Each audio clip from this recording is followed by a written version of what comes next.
are a state body.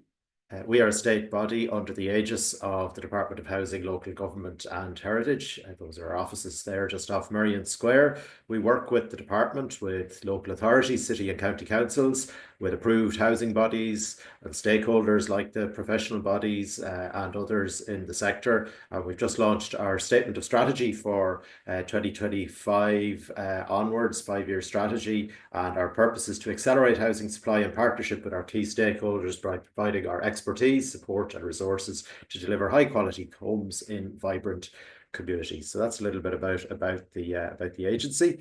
Our agenda, as Dee mentioned, is to cover, I suppose, in different points through the session, national planning context for the sector of apartments and multi-unit developments. I'll touch on some of the growth in the sector in recent years, regulation law, financial considerations, international developments, and point you as we go through to resources that might help you in your role, whatever it may be, engaging with the sector.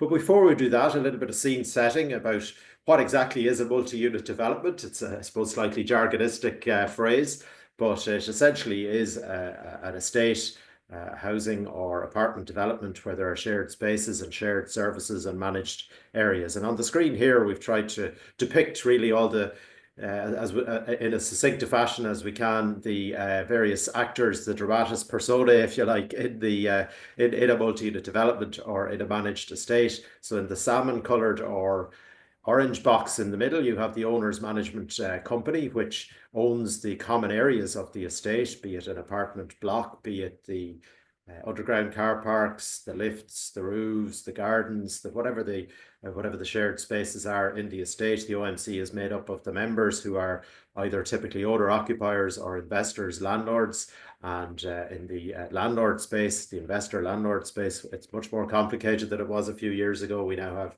institutional and private, large private landlords like Irish REIT, Kennedy Wilson, a lot of the different PRS funds, along with the, I suppose, traditional, so to speak, landlords, the mom and pop, as they're described, landlords who maybe own 1 or 2 homes in an estate. And of course, then on the social or public landlord side, we have our investor owner side. We have approved housing bodies, so the housing charities. Many of you will be aware of the big ones, the Cluids, the Tuas, the Circles, and so on. And we of course have colleagues in the local government sector who are owners of stock in multi-unit developments through the Part 5 process, or soon to be Part 7 process, under the Planning and Development Act that was passed by the Oireachtas this year. So that's essentially the profile of the OMC and its membership. So the owners manage, or rather elect directors from their cohort to run the board of management, the board of directors of the OMC. However, they usually appoint a property management agent, a professional firm, to undertake the day-to-day operational management of the estate, hiring contractors, organising waste management, organising cleaning, gardening, etc., etc. So that is essentially the overview of how a multi-unit development works. And when we're talking about a multi-unit development, we don't just restrict ourselves to apartment blocks. There are, conventional housing estates that have an owner's management company or a conditioned into the planning at the outset. And in that case, it might manage, say, green areas, internal roads and lighting. There might be a gate at the front of an electronic gate at the front of the housing estate as well. So, it's important, I suppose, to take that expansive view of what a MUD is. But that's to try and visually give you an impression of the setup. The owner's management company, the entity at the heart of the development, is an unusual company in the sense that it has the characteristics in many ways of a residents association, because the directors, the board of management, sometimes referred to as the committee, but it is a board of directors under company law, is made up of the residents, typically in the estate. It's a not-for-profit company. It takes in service charges and pays them out in the form of paying for the insurance, paying for the services, paying for the maintenance, the upgrades, the sinking fund, and so on. And while while you may characterize it perhaps as having the qualities of a residents association in some respects, it is ultimately an asset manager. It is a property management business. It is responsible for a building and associated facilities worth hundreds of thousands, millions, if not tens of millions, or indeed hundreds of millions in the case of very large estates. So worth bearing that in mind. A report prepared for ourselves a number of years ago described the OMC as the glue binding together the separate interests held by owners of property, where there are shared services and shared structures that can't be provided individually. And that report was from 2019, written by Paul Mooney, expert in the sector, and on the left is Brian O'Gorman, the CEO of Clúid Housing, one of the co-sponsors of the research, and in the middle is Michael Carey, our chairman. But a seminal report from a number of years ago in the sector, and it's useful, I suppose, to use these resources to explain exactly what's going on and how the sector works. A little bit of, as I promised, some context around the numbers. How big is this sector, or what is the data out there telling us about apartment growth and numbers and the people living in them? Well, some information from back in the census of 2022, we know that between 2016 and 2022, about 15% of homes were purpose-built apartments. No surprise that from 2001 to 2010, that was around 20%, and back earlier in census numbers, much lower. And I suppose the census tells us, if we drill down into the occupied dwellings in the country, you can see highlighted in the red box on the right of your screen, I suppose the mauve coloured and grey coloured bars indicate, as you can see towards the bottom, in the years 2010, 2011, 2016, the increasing proportion of apartments in the occupied dwelling stock. No surprise to you there. The census 2022 also looked at the profile of households, and I suppose the focus really is on the diminishing size of households, fewer people in homes. And the average household size is diminishing over time in our country. Private households, the composition, one-person households makes up 23% of the private household cohort. So interesting to kind of hold those figures in your mind when understanding the context of the size of the sector. In terms of the planning process, we know that over the last 2 years, apartments have been a huge component of the permissions going through the system. In this graph from the CSO, as recently as quarter two of 2024, the yellow or slightly orange bar is the component of apartments in the planning permission pipeline, if you like. And bearing in mind that multi-unit developments and managed estates, as I mentioned, are not just apartments. We will have houses in this housing typology of managed estates within that as well. So a growing cohort. If we were to take a wider lens back to 2006 to 2024, the green line is the growth in apartments through the planning permission pipeline. So that's the permissions. What about completions? The yellow or orange line there that's trending upwards on the right of your screen again shows the apartments in the completion stock, and that's as of Q3 of 2024. So a rising component as well. Starkly from the CSO, we know in the 10 years from 2012 to 2022, new dwellings completed was up 508%. New apartments completed was up nearly 2,000%.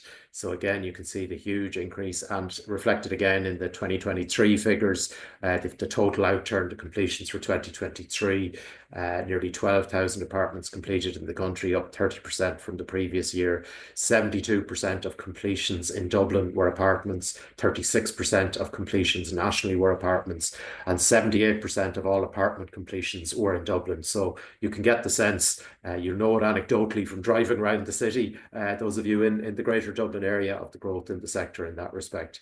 The Department of Finance had an interesting report recently drilling down into, who now owns all these apartments. What is the profile of the apartments that have been sold over the recent years? And this bar illustrates, I suppose, the growing involvement of the PRS. So those private landlords that have purchased, the large corporate and institutional landlords that have purchased in the sector. That's the dark green piece of the bar, as you can see it trending through.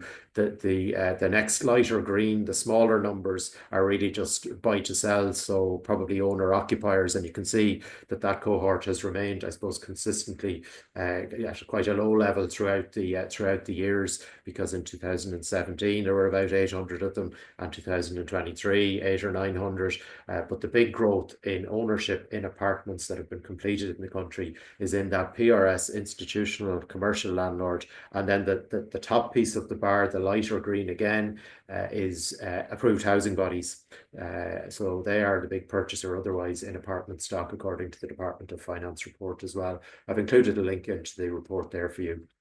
And also another report, those of you who are in maybe the development sector and interested in how this profile interacts with the buy to sell sector. There's some good commentary in that report from earlier this year from the Department of Finance as well. You can have a look at that in your own time. I've mentioned the reduction in household sizes, but also we know from, naturally enough, the increase in apartment stock means a reduction in the average new dwelling size over time as well. So just, I suppose, exploring the trends in the sector. And if we were to drill into what the RTB tells us, we know that apartments are almost, or in fact, are over half of all private tenancies in the country are in apartments. So you can see the numbers highlighted in red from the RTB. And if we look at the social housing stock, approved housing body tenancies, we can see that it's about 50-50 as well between houses and apartments. So interesting to see the profile but behind the numbers. We know that the National Planning Framework is being reviewed, and the housing targets were issued back at just last week. So I've included a link to those there. Again, you can read it in your own time, the detail, but it'll be interesting to see in the future revisions now of the National Planning Framework what component will be on the high density space. To give you an insight into, I suppose, the importance of apartments and multi-unit developments and owners management companies to the social housing sector, these are, as I mentioned, the big six housing charities, the AHBs, and these are the estates where there is an owners management company in which they are involved. And I've included some excerpts from their the annual reports for 2023 of Respond and of Clúid, showing the importance of the sector for them.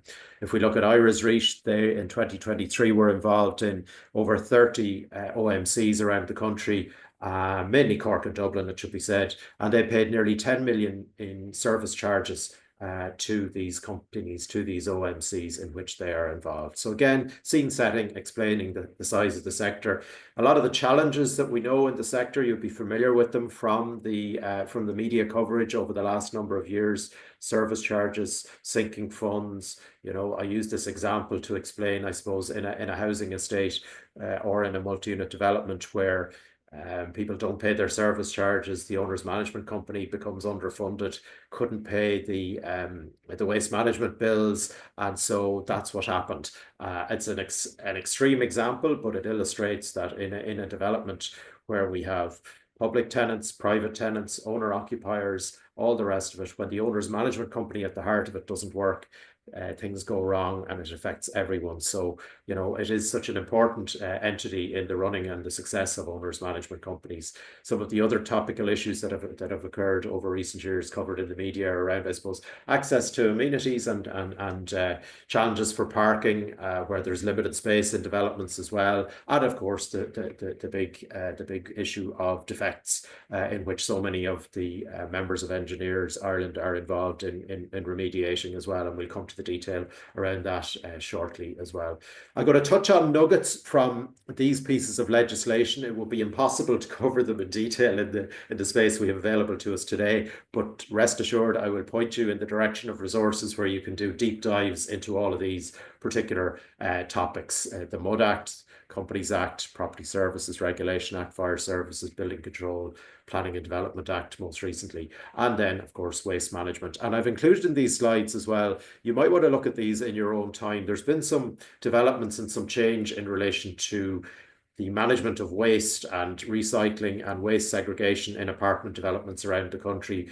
WERLA, which is the Waste Enforcement Regional Lead Authorities, which are combinations of councils in various regions, are taking a much greater interest and a much greater regulation and supervision of this, because ultimately the recycling and segregation rates in apartments and in developments is not good. I suppose that's the tragedy of the commons, where if one person pollutes a waste bin with inappropriate waste, it affects us all.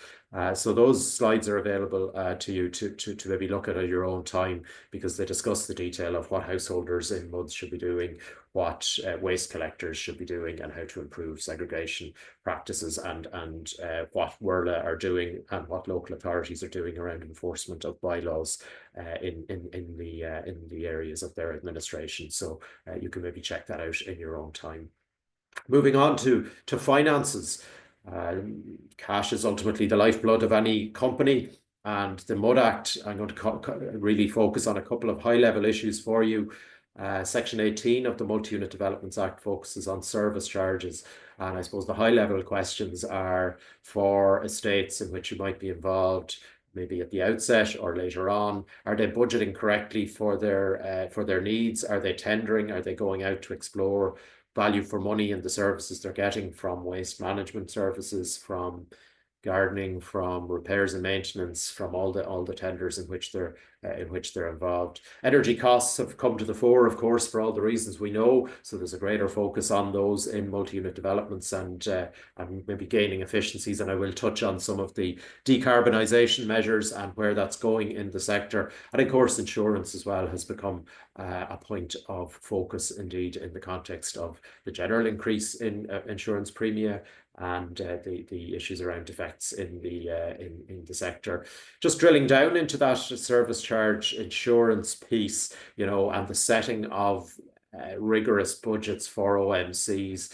I suppose there's some content here that's meant to be controversial and provocative, and to get people thinking and get the thoughts flowing. Are OMCs setting the right service charges? And this is a sample budget from a development of 142 units, and somebody magically decided that the service charge budget would be set at €1,000 per unit per annum, and I suppose, no pun intended, but reverse engineered to come up with what the costs underlying it might be. The block insurance premium for a block of 100, or for a scheme of 142 apartments, is set at €9,000, which anyone with any knowledge of insuring buildings will know is not a realistic figure. So just sort of challenging people involved in the sector to see, is there a rigor, and is there an analysis going into the setting of service charge budgets? And equally around sinking funds. Many of you may be involved in the exercises around sinking funds. You'll know that this is really the replacement cost of the building components divided by the expected life run out over the number of units in the estate. The Multi-Unit Developments Act says that OMCs should be setting aside €200 per unit per annum, or such other amount as the members agree, which in many cases can be zero. And it's not just me that is making that statement. We'll see where some of the professions involved have looked at this in detail. But if we were to take an example of a 40-unit block of apartments with all the individual components you'll be familiar with, we add all those up, we do a sort of a rough calculation, we see that the total sinking fund needed for that block is, give or take, nearly €600,000.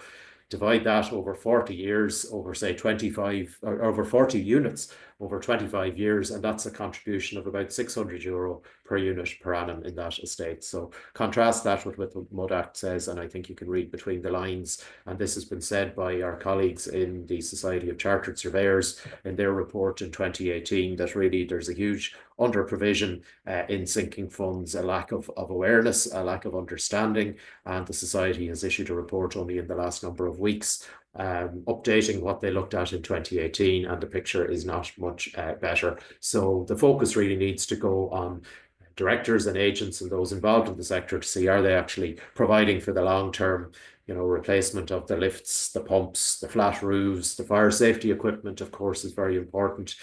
These are the uncomfortable truths in the sector. Are service charges adequate? Are sinking funds adequate? What about defects? What about other future costs? And the Fire Safety Task Force report issued post-Grenfell looked at, I suppose, the efficient and timely recovery of service charges as being very, very, very important in the context of fire safety equipment. It's clearly important in the context of safety otherwise, in terms of replacing roofs and lifts and pumps and so on. Our own research that I referred to earlier looked at this and looked at recommendations around mandatory sinking funds and rigor around this process. The programme for government, obviously, which has run its course at this stage, committed to review of management company legislation and the government housing policy, Housing for All, has content and commitments in relation to reviewing and making regulations under that multi-unit developments legislation to make it easier for OMCs to collect service charges, because it is a vexed issue. There's a huge challenge with individuals either who won't pay or can't pay, and so there's some analysis and rigour behind that under regulations under the Mud Act is expected, and equally the requirement for more mandation around that sinking fund work and making sure that people put that money in place. The Mud Act is a creature of the Department of Justice, so that was an action included in their 2022 plan. The Housing Commission focused on this as well in its recommendations. Recommendation 40 was to initiate a review of the current legislation and regulations relating to MUDs around the finances and around the voluntary nature of OMCs and the volunteer boards, and have included, I suppose, the most recent parliamentary question updates that you might want to look at in your own time. It's public information that the agency has drafted, the Housing Agency ourselves has drafted regulations under the Mud Act, and there's analysis of that going on through an interdepartmental group between the Department of Housing and the Department of Justice in the context of the wider defects remediation process. And so you can maybe look at that in your own time. And I've included a slide really just to highlight the fact that there is ongoing work on conveyancing reform in the background, and some of that is to do with buying and selling properties in MUDs and getting past some of the barriers, many of which relate to underpaid service charges or absent sinking funds. Another aspect of the Mud Act you might want to kind of bear in mind if you're looking at developments in your work, and you want to understand what's going on in an estate, and to dig down into the background and look behind maybe the pure financials. We have an annual report that must be issued to the members of the OMC before the annual general meeting. And this is a different document to the company accounts that are filed with the Companies Office. This is a separate report that must be prepared by the OMC, by the directors with the agent, and it really talks about the financial aspects, income and expenditure, assets, liabilities, and so on. But it also requires details in relation to the sinking fund, the service charges, the planned expenditure on sinking fund items, so renovation, refurbishment, upgrades, and so on. It requires detail on the insurance policy to be provided to members, and that's what you're seeing highlighted in the red box. And it also requires statements around fire safety equipment and so on. On the issue of insurance, we have issued the first ever comprehensive guide to insurance in multi-unit developments. I've included a link to it there on our website, and included the cover page, so you get a sense of what is dealt with in that document. And I'd invite you to have a look at it in your own time. And there's a good glossary there as well that might be useful to you.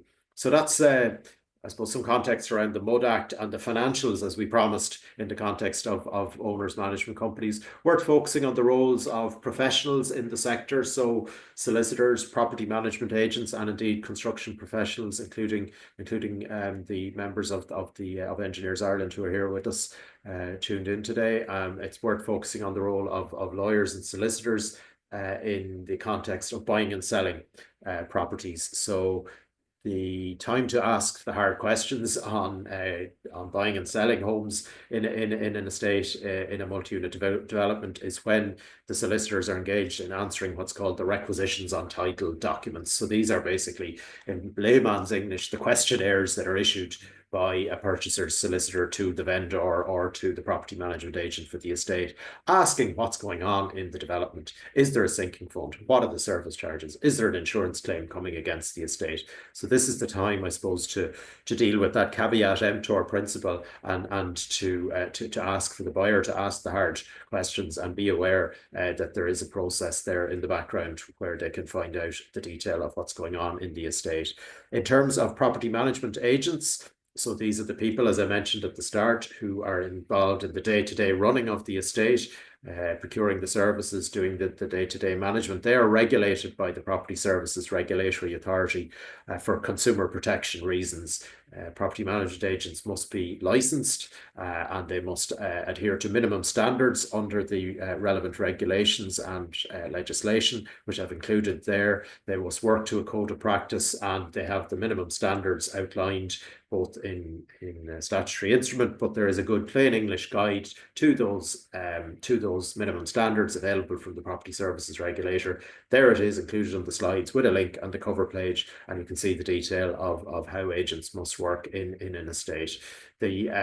As I mentioned, property management agents must be licensed, and in the rare cases where there are breaches of those standards, their work could be subject to investigation and questions around improper conduct. I've included the investigation of complaints material for you from the PSRA as well that might be useful to you to look at. The PSRA, the authority, really highlights the importance of the letter of engagement, the contract between the agent and the owner's management company as vital to the running of the estate. I've included the most recent form of that contract there for you and a note from a recent newsletter from the PSRA highlighting the importance of that letter of engagement. And I suppose why, I'll stop sharing there briefly for a second. Why is it important? It's important because where there is a dispute about service levels or where there is a dispute about the obligations of the OMC to the agent or the agent to the OMC, it's to that letter of engagement that the parties must refer to resolve matters. So how many times is the agent supposed to, attend for antisocial behaviour? How many times is the agent supposed to attend directors' meetings at the OMC? What are the rates charged? And so on and so forth. All of those are dealt with in the engagement letter, which I suppose is a fancy term for a contract. So worth focusing on that. And I've shared back my slides, so hopefully you can see those okay. We have produced a guide to engaging a property management agent. So if an estate wants to change horses, if you like, and engage a new agent, there is guidance for what are volunteer directors of OMCs. They can go away and look at that process on that guide. So that's the MUD Act, a little bit around that, around financing, a little bit on the regulation of agents, the role of solicitors. I'll come back to the role of property professionals in a second in the context of defects. But a quick mention, as I said, about company law. So ultimately, OMCs are bodies corporate under company law. The directors are fiduciaries. They have duties to act in the best interests of everyone in the company. They must act in good faith. So you can see extracts from section 228 of the Companies Act. Directors must come with, I suppose, an open mind and avoid having conflicts of interest or coming with their own hobby horses. They must act in the interest of all the members of the company.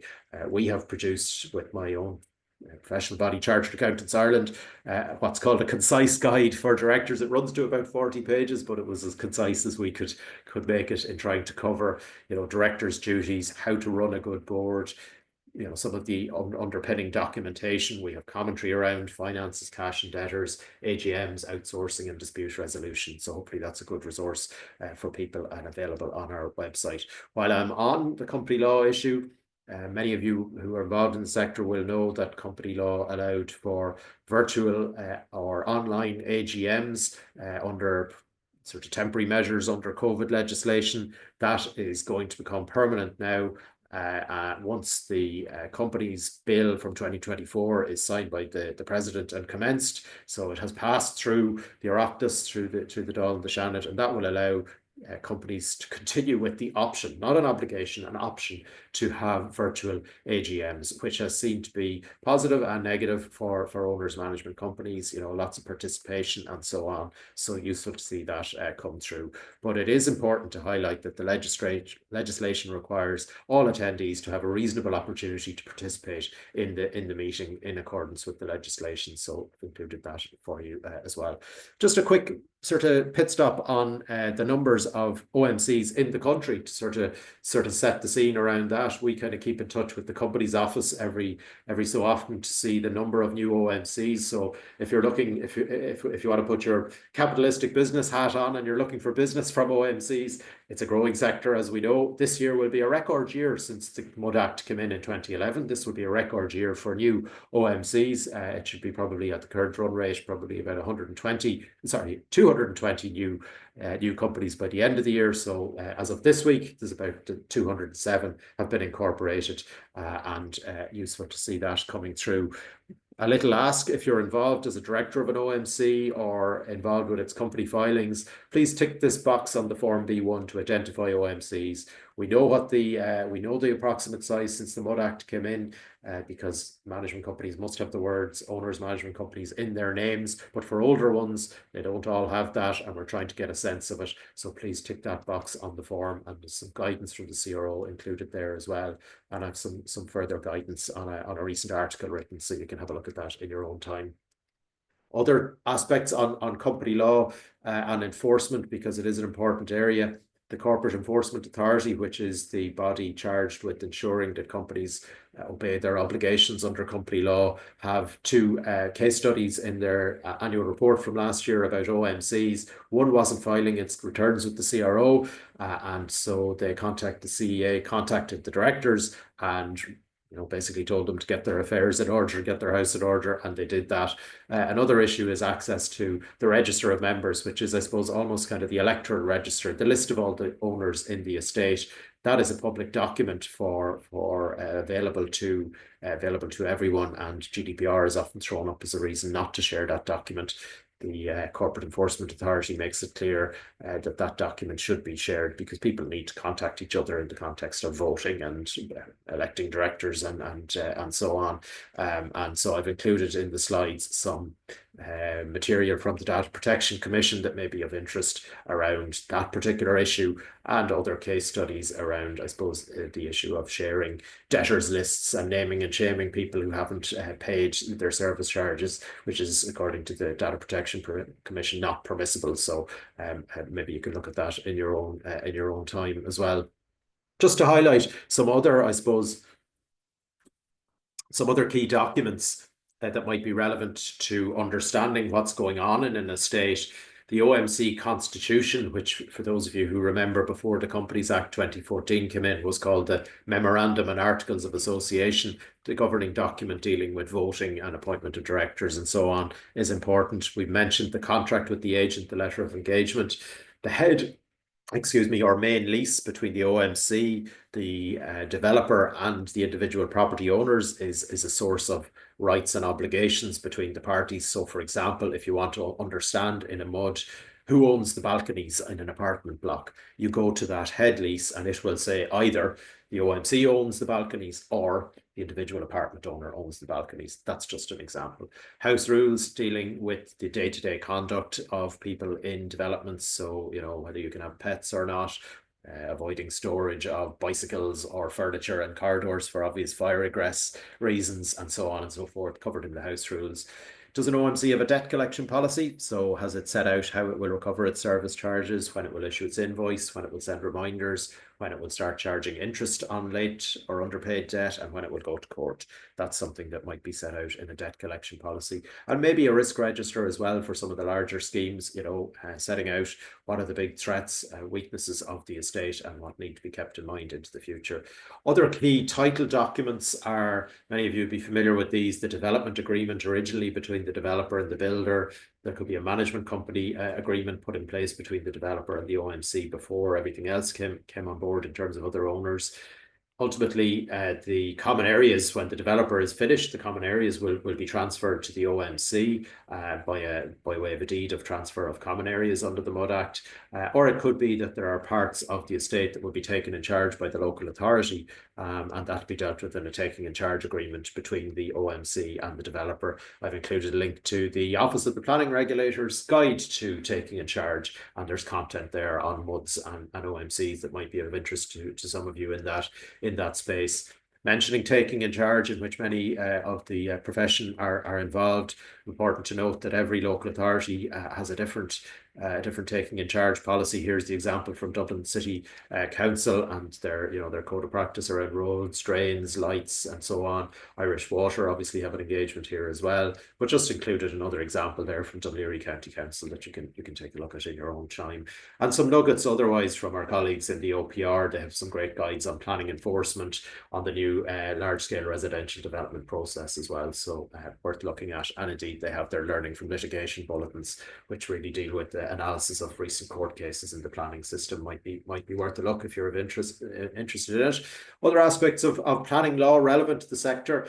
The new act that came in this year has new content, new provisions in relation to taking in charge and involving owners management companies. Previously, it was groups of residents. Now the owners management company is acknowledged in the legislation, and equally the legislation deals with, I suppose, the transfer of NAMA assets and the winding up of that, where there are owners management companies, and the role of the Land Development Agency as well in the context of MUDs and OMCs. So the Land Development Agency needed to be able to join or create OMCs, and the provisions of the Planning and Development Act allow them to do that.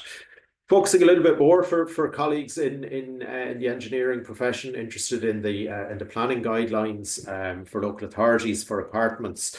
I suppose very important to highlight that any new apartment development must have in its planning submission a building life cycle report. So setting out consideration of the MUD Act, consideration of sinking funds, how the building is comprised, what are its components, what are the costings into the future. It has to be said that the building investment reports that are coming through in that process, really probably could do with a little bit more information around costings, because who better to explain to the residents who will ultimately be paying into the sinking fund how much the building cost than the person who built it, the developer and the professionals involved. So worth highlighting that for you. Other things that are coming down the road in the planning process, we obviously had the most recently, earlier this year, the Sustainable Residential Development and Compact Settlement Guidelines for planning authorities. Really, I suppose, a little bit more focus on own door housing than apartments, but drawing your attention to that. The Housing Agency has published some guidance and international case studies dealing with this, so you might want to have a look at those, and some insights. Our policy insight series earlier this year looked at converting offices to apartments. A couple of cases, one in Dublin, one in Cork, where office blocks were converted to apartments. So worth a read there as well. So that's the finances, the planning aspects, the regulation of professions and their roles. A little bit of focus on the, I suppose, sustainable agenda and decarbonisation.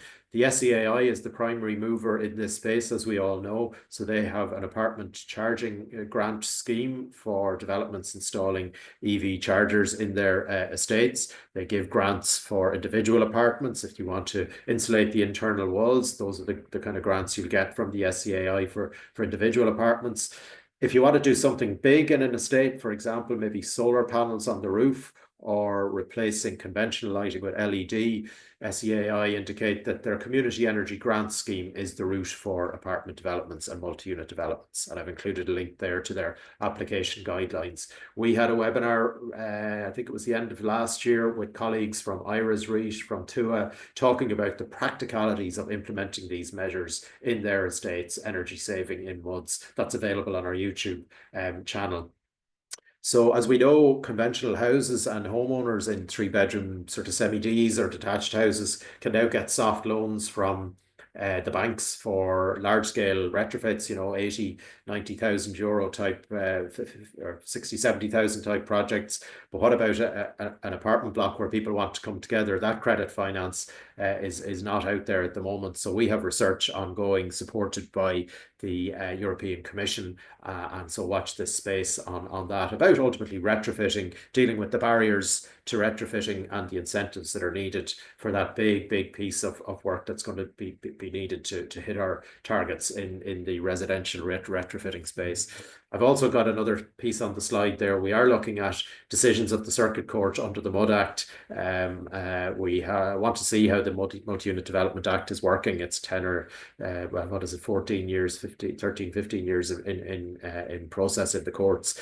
So we want to do some research about how people are using it, what are the issues coming up. So we'll watch this space for that. And there's some more guidance around that retrofitting piece as well. What else is going on in the green agenda? We have the new heat bill, which is really, I suppose, looking at district heating. So that will have huge relevance to apartment schemes. I know there's a lot going on in Dublin in terms of Codema and the work they're looking at on the district heating projects, which will feed into many apartments in the inner city areas. So there will be new legislation around that. Also worth pointing out the whole private wires topic. This is an interesting space where, you know, people are really generating their own electricity and feeding it into their own facilities and their own energy needs. And so there needs to be regulation of that in terms of standards and governance and so on. So there is that process around private wires going on. So it'll be interesting to see how that might play into the apartment or MUD's space. As we know, we have a new EU Commission. And we have, for the first time, a Commissioner for Energy and Housing, and he is Dan Jorgensen from Denmark. And I suppose it's worth seeing what agenda items will come out from his work. This is an extract from the letter of the President of the Commission to the individual commissioners, and this is the content around housing. But it's interesting to see how things will develop in that policy space, working to the interaction between energy needs and housing needs. Switching to the defects remediation topic, I'd invite you to access the material on our website, which really deals with the two pillars of this remediation process that are underway. The first one is the interim scheme, where there are serious fire safety defects in a development. The state is anxious to act and to get remediation of those underway. So there is an interim remediation scheme open and available to developments in the country. As of the end of October, this is the profile of the 185 developments that have applied into the scheme. For fire safety remediation. No surprise that the preponderance of them are in the Dublin area. So that's the first pillar that is open for people to go ahead with. In the long run, there will be primary legislation to deal with the remediation of defects. That legislation is being drafted through the parliamentary process. And there is a Pathfinder project underway in relation to refunding costs incurred in the past for schemes that have remediated, so the whole retrospection piece. So there was an announcement on that at the end of last month that I've included the detail on it as well. So two pillars, if you like. One, the remediation of fire safety defects, urgent matters underway now. Two, legislation being drafted for the wider structural water ingress and sort of less serious, if you like, if I could use that term, fire safety issues. And that's just an update on the legislative process as well. We have colleagues dealing with this dedicated team, and that's the best contact detail for them, interim.remediation@housingagency.ie, for queries you might have on that. And of course, the profession of engineer is, of course, one of the key supporters in terms of competent professionals designated under building control and so on. So will be key to the whole remediation process, and grateful for the past interaction of the profession and the institute in the process leading up to where we are now in terms of remediation. I've also included the fire safety guide for building owners and operators. A lot of it deals with MUDs and obligations in that respect, and equally the recently issued guidelines for housing authorities in implementation of standard and rented accommodation. So you can have a look at those in your own time. What other resources have we out there? I'd invite you to check our website for content on MUDs. We have a frequently asked section, a frequently asked questions page dealing with lots of different topics and issues in developments. On our YouTube channel, as I mentioned, we have deep dives into the MUD Act, service charge and debt collection, financial management, company law, role of agents, sinking funds, and so on. So you can listen to expert speakers go for an hour in most cases on the detail of that. And when you're done with all those, we have 20 more webinars on things like energy saving, waste management, insurance, governance, and so on. So that was our session on the new waste management provisions on our website.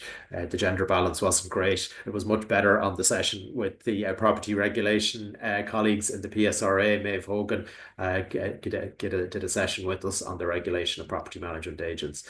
When you're finished with the webinars, I can recommend some reading to you as well in the sector. Aisling Keenan's book on OMCs, Henry Murdoch's book, and Noel McGrath's book on land law has a chapter on MUDs as well. We've published a lot. I've mentioned our guide to insurance, our concise guide on company law, our guide to engaging a property management agent. The second one from the left there is a compilation of writing and includes an article that the Engineers Ireland kindly included in Engineers Journal a number of years ago as well. We've been involved in outreach to the sector, so we've just finished a round of 7 outreach events, and thanks to any members of the profession who attended those in Waterford, Killarney, Letterkenny, Castlebar, Portlaoise, Greystones. Was actually in Delgany and in North Dublin, in Santry, in fact, rather than Swords. So we had great attendances at those, nearly 300 people around the country hearing about the issues that I've mentioned, and watch this space on our website for next year. We engage with colleagues in the local authority sector through our Housing Practitioners Conference annually, so lots of engagement on that front. We try and keep in touch with the international perspective. There's a conference held every year, every second year, where international experts in multi-unit developments and apartments come together. And it'll be no surprise, really, that I've included some content that reflects the fact that the issues in many of the countries in the English-speaking world, Australia, New Zealand, Canada, the USA, are similar to those in Ireland. People not paying service charges, under provided sinking funds, recruiting directors for the boards of OMCs, and that's extracts from a paper from Professor Evan McKenzie. What might be interesting to the current audience is some of the reports published by the Community Association Institute in the US following the tragedy in Surfside in Florida, and so I've included those reports, and happy to share those and links to them as well. For some lighter listening, a strata podcast from Australia with a director of a strata company, which is the same as an owner's management company, is very, very interesting and is insightful on how OMCs work in Australia. And frankly, if you change the accent, he could be Irish, talking about the challenges in the sector. I've included a link to a podcast I did myself there with friends down in Cork, the Property Pod, where we talk about these issues as well. mud@housingagency.ie is the best contact for myself, mud@housingagency.ie. With that, I think I hand back to Dee and Elva, and I think we have about 10 minutes for Q&A. So gur míle mágat, Dee, agus beidir mai cúpla question on. Wow.